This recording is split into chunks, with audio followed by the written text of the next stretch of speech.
రేవంత్ పాలనంతా అగమ్య గోచరంగా ఉందని మాజీ మంత్రి హరీష్ రావు మండిపడ్డారు. కాంగ్రెస్ హయాంలో గ్రామాల్లో పాలన పడకేసిందని ఆగ్రహం వ్యక్తం చేశారు. గ్రామాల్లో చెత్త ఎత్తే పరిస్థితి కూడా లేదన్నారు. రేవంత్ పాలనను తిరస్కరిస్తున్న ప్రజలు స్థానిక సంస్థల ఎన్నికలు గులాబీ జెండాను ఎగరవేసేందుకు సిద్ధంగా ఉన్నారని తేల్చెప్పారు.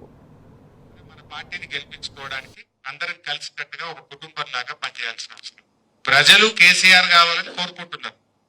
కానీ మనం కూడా ఓటర్ దగ్గరికి పోయి మనం చేసిన పనేంది, రేవంత్ రెడ్డి చేసిన మోసాలేంది, ఎట్లా 20 నెలల్లో రాష్ట్రం అధోగతి పాలు ఎట్లయిపోయింది, ఎట్లా ఉన్న తెలంగాణ ఎట్లయిపోయింది అనే విషయాన్ని ప్రజలకు మనం అర్థమయ్యేటట్టు చెప్పాలి.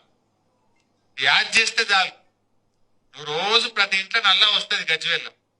కేసీఆర్ ఉన్నప్పుడు నల్ల నీళ్ళు ఎట్లొచ్చినాయి, ఇప్పుడు ఎట్లొస్తున్నాయి, సీదా సీదా ముచ్చట. ఆ రోజు నీళ్ళు ఎట్లొచ్చినాయి, ఇవాళ మంచి నీళ్ళు ఎట్లొస్తున్నాయి, ఒక మాట అడిగితే చెప్పదా చెల్లె? రెండో ముచ్చట, కేసీఆర్ ఉన్నప్పుడు ఇంటింటికి రోజు చెత్త బండి వచ్చి చెత్త తీసుకుపోదురు, మరి ఇప్పుడు ఎట్లా తీసుకుపోతుండ్రో అడుగుంది. పోతుందా ఇప్పుడు? చాలా ఊర్లలో చెత్త బండ్లు ట్రాక్టర్లను మూలకు పెట్టి తాళం వేసి పెట్టారు. నేను మొన్న నర్సాపూర్ పోయిన, నేను సుంతా లక్ష్మారెడ్డి గారు, ఆడ పారిశుద్ధ్య కార్మికులు పంచాయత్ సెక్రటరీ ఉన్నారు. ఏమైంది పోయి ట్రాక్టర్ పక్కకు పెట్టిండ్రు అంటే, గాసం లేదు సార్. ఆ కార్మికుడు అంటాడు, గాసం లేదు సార్ అన్నాడు. ఎన్ని రోజులు అయ్యన్న? 25 రోజులు అయ్యా సార్ అన్నాడు. సెక్రటరీని అడిగిన, తాళం చేయలు ఎండిఓకి ఇచ్చేసాం సార్, ఎంతకని మొత్తం ఇప్పటికే 80,000 అప్పయింది. కనీసం ఊర్లలో చెత్త ఎత్తే పరిస్థితి లేదు. ఏవో కొన్ని మేజర్ గ్రామ పంచాయతీలలో హౌస్ ట్యాక్స్ ఉంటే ఆడ నడుస్తున్నట్టుంది, కానీ గ్రామీణ ప్రాంతాల్లో చాలా గ్రామాల్లో కూడా చెత్త ఎత్తే పరిస్థితి కనబడుతుంది. బుగ్గలు పోతే సగం బుగ్గలు వెళ్తారు ఊళ్ళల్లో, బుగ్గలేసే పరిస్థితి లేదు. పైప్ పలిగిపోతే దాన్ని అతికే పరిస్థితి లేదు, మంచినీళ్ళ పైప్. మరి ఆ రోజు కేసీఆర్ పెట్టుండారా?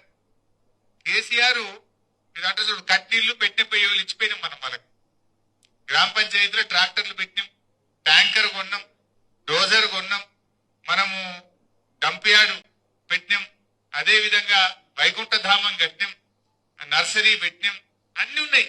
కొత్తగా వాడు కట్టేది ఏం లేదు. ఉన్నదాన్ని నడిపిరా నాయన అంటే అది కూడా శాతనైతలేదు కదా. మీరు ఓన్లీ నర్సరీలు కథమైపోయినాయి, ట్రాక్టర్లు మూలకు పడ్డాయి, బుగ్గలు ఎలుగుతలేవు, నల్ల మున్పట్లకి కొత్త లేదు, చెత్త రోజు స్వీకరించడం లేదు.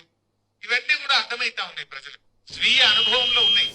మనం కొద్దిగా యాడ్ చేస్తే చాలు, ప్రజలు మన దిక్కు చూడడానికి సిద్ధంగా ఉన్నారు.